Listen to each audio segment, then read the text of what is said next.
Judy, for your words. Thank you for being here today with us and sharing your light. As you already know, this month of June is the youthful energy of inner quest. As a seminar student, I knew that one day I was going to encounter this moment. However, in my mind, I thought that I have 2 years to be prepared. So one day, Cindy asked me on Tuesday night, "Hey Adriana, do you want to participate to do your service in June?" Not really. Well, you're ready. You can choose whatever you want. You can use your free will. Okay, well, let me talk to God first. So I went home and I said, "God, am I ready?" And I answered the question to myself. Yeah, why not? I can do it. Well, sooner or later, I have to do it. So here I am. Last week, we had a beautiful message from Lori.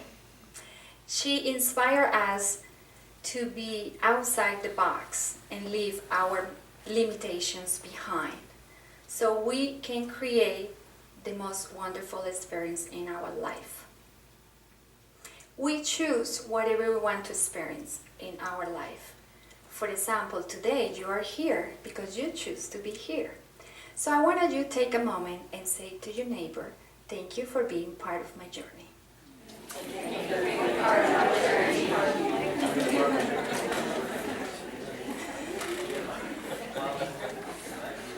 Thank you. So the first thing, when I got the title, The Journey of Love, I asked God, okay, let me see what its journey means. So I went to Google, our friend.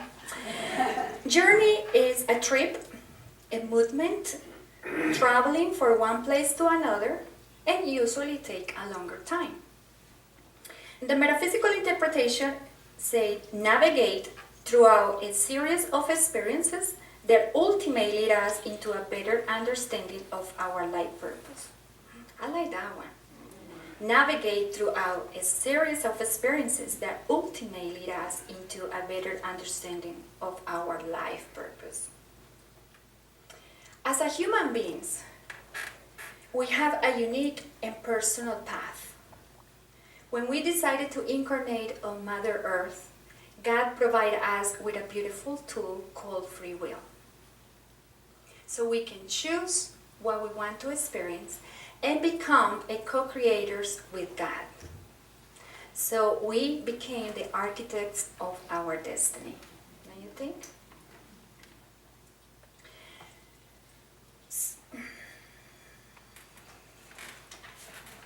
Every human being knows about the free will, but they don't have the consciousness how to use this powerful tool.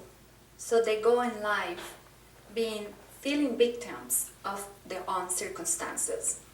How many of you heard people saying, "Well, you know, my family, if you know them, you will know why my life is like it is." What about your wife, your husband, your kids? Name it. They give their power outside themselves. They give their power outside themselves. But we, as a metaphysicians, we know that in order for us to thrive in life, we need to connect, to go within, connect with the Spirit, so we can get clear understanding what we're going to do in challenging moments.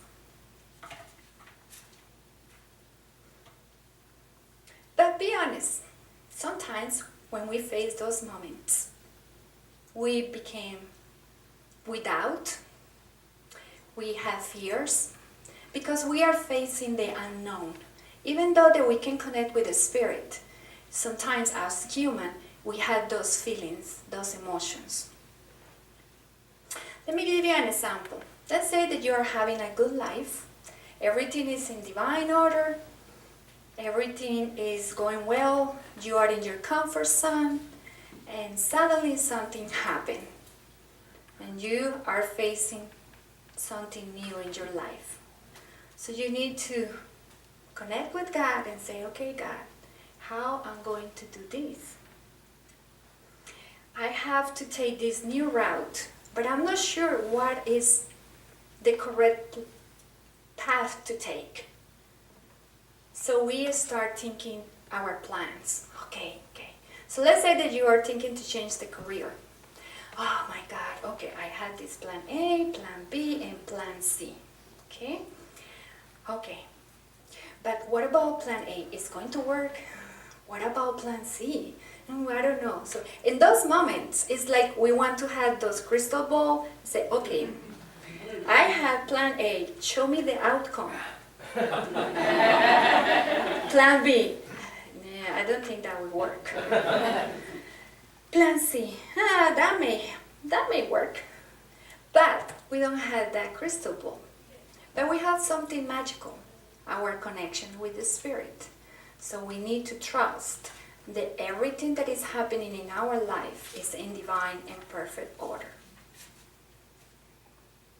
Let's say that you decided to go to plan A, and you are working and you decided to go back to take some classes for your new career, and 6 months later you say, this is not working.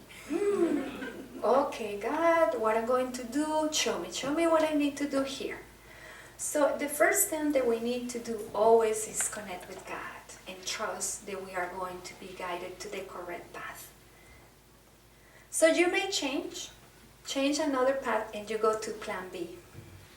Yeah, you are working, doing the things, and a year later, this is not the outcome that I want. God, why is this happening to me again? Why I have to change my route?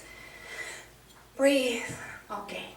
In those moments, it's very important for us not to label our experiences. They are good, they are bad, they're just experiences. They are teaching us some lessons. So finally you go to the plan C. Plan C, okay. And you start doing, and everything start working in divine and perfect order. Years later, you look back and say, wow, this is amazing. Plan A and plan B helped me to be here on plan C. So we bless those moments because every single experience that we had are taken into the current situation and is a bless. You agree with me? Yes. Thank you.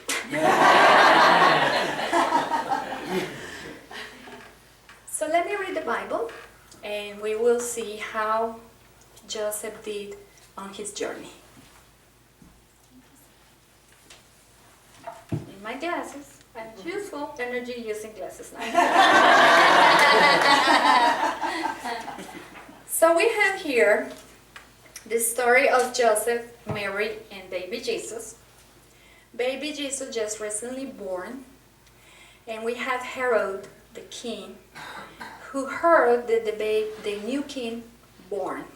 So he sent his soldiers to kill all the little boys, 2 years or younger.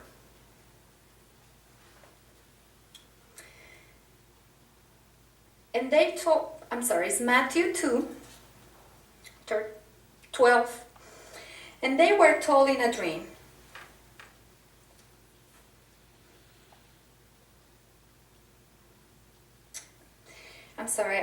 It's Matthew 13.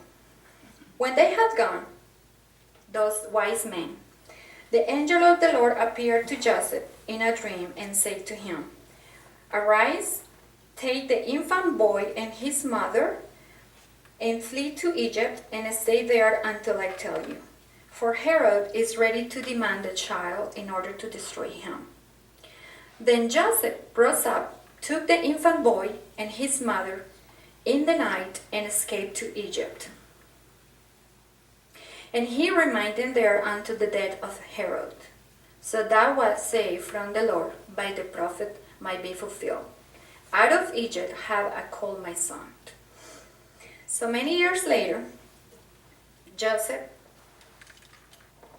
when King Herod died, the angel of the Lord appeared in a dream to Joseph in Egypt, and he said to him, Arise, take the boy and his mother, and go to the land of Israel, for those who were seeking the boy's life are dead.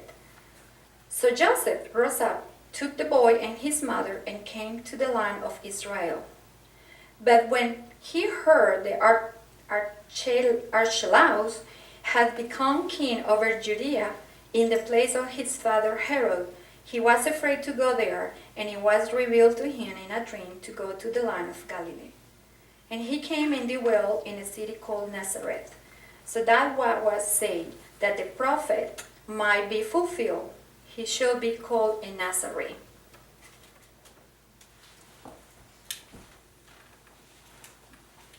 So we have here the story of somebody, Joseph, who was living in his conscience, in his hometown, and he has to leave his current situation to move to something the unknown. He trusts God, he followed guidance, and he immediately acted. He trusts knowing that God was going to provide to them. And then when he heard the voice, he went back to Israel. He always was open to listen to God's voice. And the only reason why he did that is to save Jesus' life.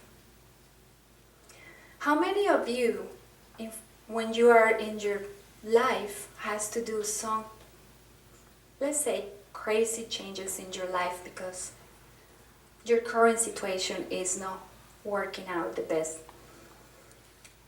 So let me take you on my personal journey, and I will tell you how this story applies to my life. As many of you know, I'm from Colombia. And back in 1999, I was in a beautiful life. But suddenly, something changed. I was in a relationship where he promised me a lot of things. He told me that we were going to live outside Colombia, that we were going to live in Europe, that he was going to provide to me all the dreams that I used to have. I gave my power to him. One day I find out that everything was a lie, so all my dreams were broken. Everything that I dreamed of was done. So I remember January the 1st of 2000. I was sitting by myself next to the pool, crying, asking God, why I'm living this experience. I was in the darkest moment because I didn't have any hope, any dreams. My heart was broken. I didn't know what I was going to do with my life. I wished to have that crystal ball and say, God, show me what I'm going to do 5 years from now. The only thing I could remember say, God, I know that I am in your hands, and I know that you are going to take care of me no matter what. The time passed by, and one day a friend of mine, she said, hey Adriana, why you don't go to USA? What? yeah, go there, make new life. You crazy? I don't have any resources to go there. I don't have money. I don't speak English. I don't have legal documents to work there. How in the world I'm going to create a new life? And she said those words, don't worry, God will take care of you. Trust Him. Think for a moment. I am in my comfort zone. Everything was good. And suddenly I have to shift my consciousness. I ended in Miami on September of 2000. And I was scared. I didn't know how everything was going to unfold. But the only thing I knew, God was with me. So one day my friend called me and said, hey, why you don't come to Virginia Beach? Okay, I don't have nothing. So I went there, and she was working at the Mexican restaurant, and they gave me the opportunity to work as a hostess. It was okay. I went to college for 5 years, but I say, well, I had to do something here. It's just like you are recently born in a new culture. I got the job, and the owner of the restaurant helped me to get my first card, and I named it Victory. It was beautiful because it was my first victory in USA. But the time passed, and I didn't take something in consideration. It was winter. Ooh, Colombian girl, tropical. My city is called the Eternal Spring. I say, how I'm going to survive in this weather? So I became homesick. So I went to God and said, God, this is not working. I don't like to be here. So I decided to go back to Miami. Why not? My uncle is there. I have the ocean and the weather.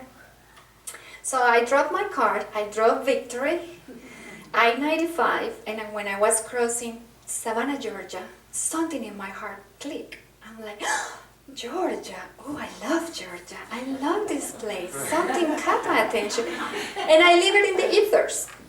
I didn't ask nothing else. I moved to Miami, and I started doing my life again. One day I find out how in the world I'm going to practice English if everybody speaks Spanish. I was like, Adriana, why you don't think? Right there in those moments, we need to be careful not to label them, good or bad. They were an experience. So I say, God, again, I need to do something. So I got a phone call from my friend George. Hey, what you doing? Nothing, working. Hey, I got a new job for you. Really? A new job? How excited. Where? In Georgia. Georgia! I can't believe it. I love Georgia. I want to go there. What I'm going to do? Housekeeper.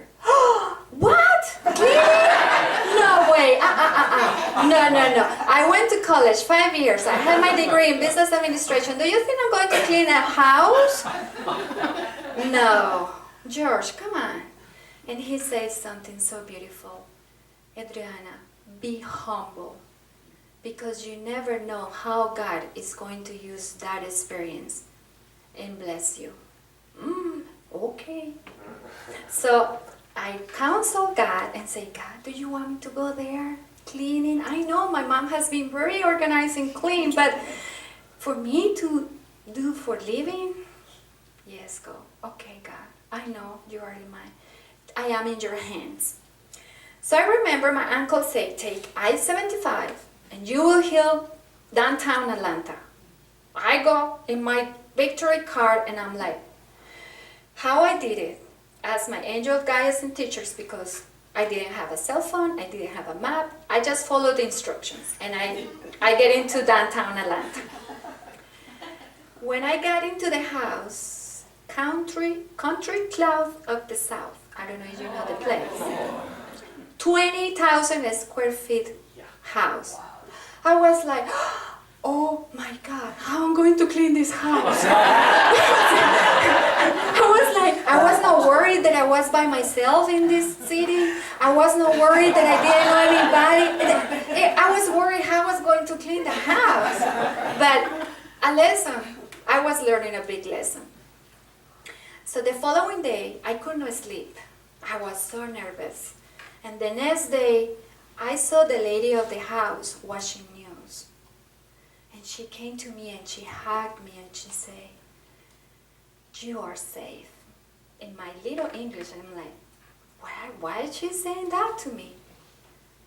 So I decided to go to watch the news in Spanish. And that day was September 11 of 2001. Oh, my heart was so, I'm like, I had double feelings because I was so sad for what was happening, but I was so happy that God was taking care of me because I feel safe, like she said to me. I remember that I say, no matter what happened, I have shelter, 20,000 square feet over my head. I had food, and I know that they were going to take care of me. Because that night, or that day, immigration law changed. So I was out of status, and I was so humble to recognize that God was using that as protection. So following year, I met my ex-husband. I ended up marrying him. I became American citizen. He helped me to improve my English, and he helped me to immerse in the culture. So God always used people to bless us.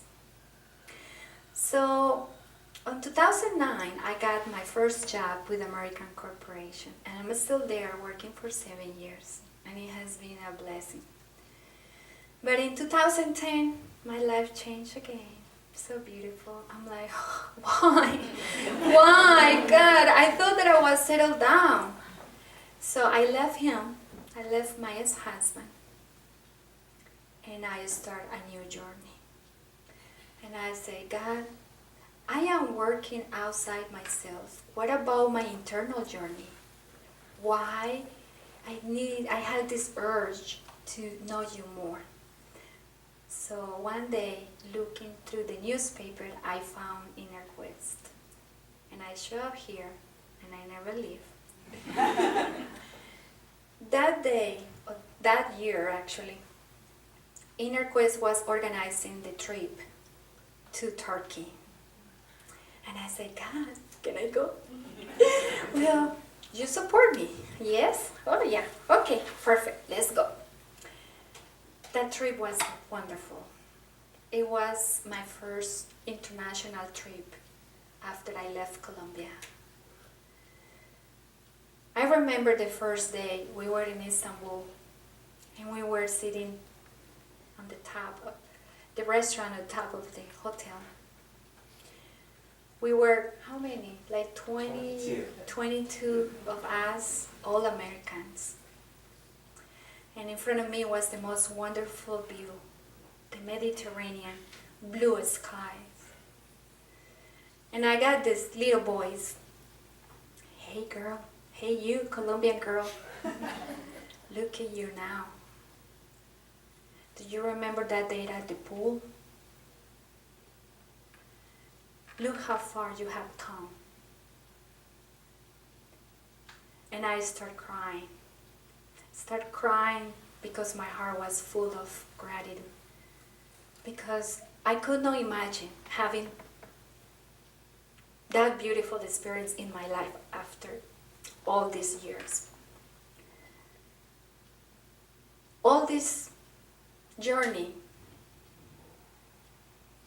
has only one reason: to be here in front of you, sharing the love of God.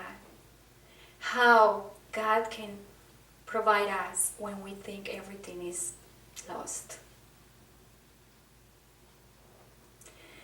As Joseph,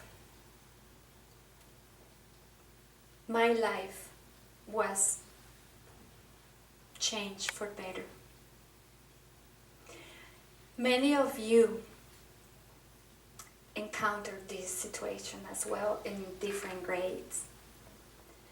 But it was beautiful to see how the Bible supports our journey in this life.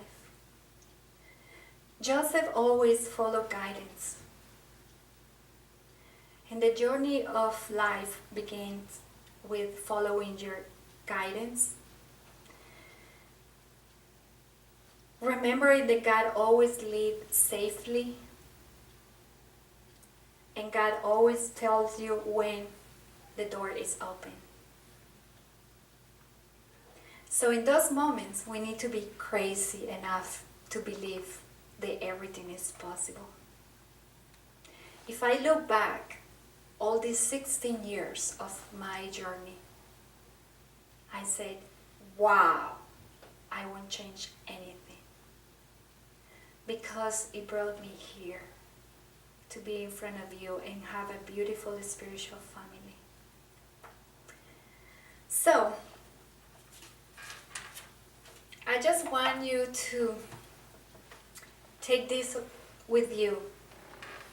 When you are facing any change any challenging in your life,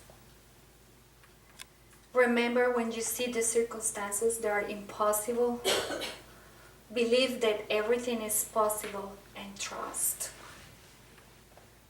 Always follow your inner guidance. When God guides you, you go. God will keep you safe. God will put you in where you need to be. And love will always lead you to a greater. So I want you to right now invite you to a meditation so we can honor your journey. So close your eyes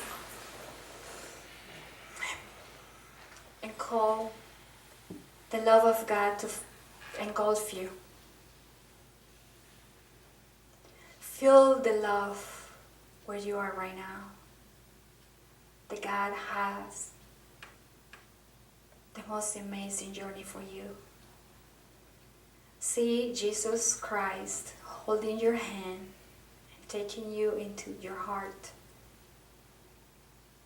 And it's a door where you can see, open it, and see your current journey, your current situation. Go walk this path with love, with gratitude, knowing that you are following your inner guidance. And if you see something that is not pleasing you, send love. Trust your intuition and see how this journey can shift.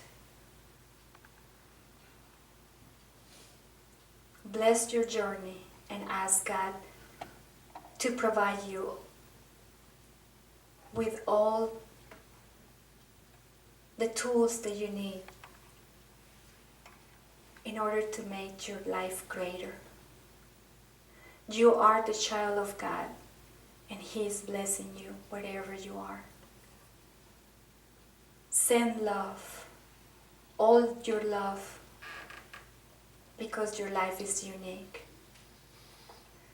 Breathe gently, come back to your chair. Feel the excitement for your new journey, because you are the child of God and He is providing you all what you need.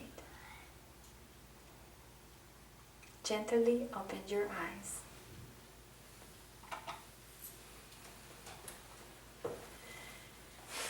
You are the child of God.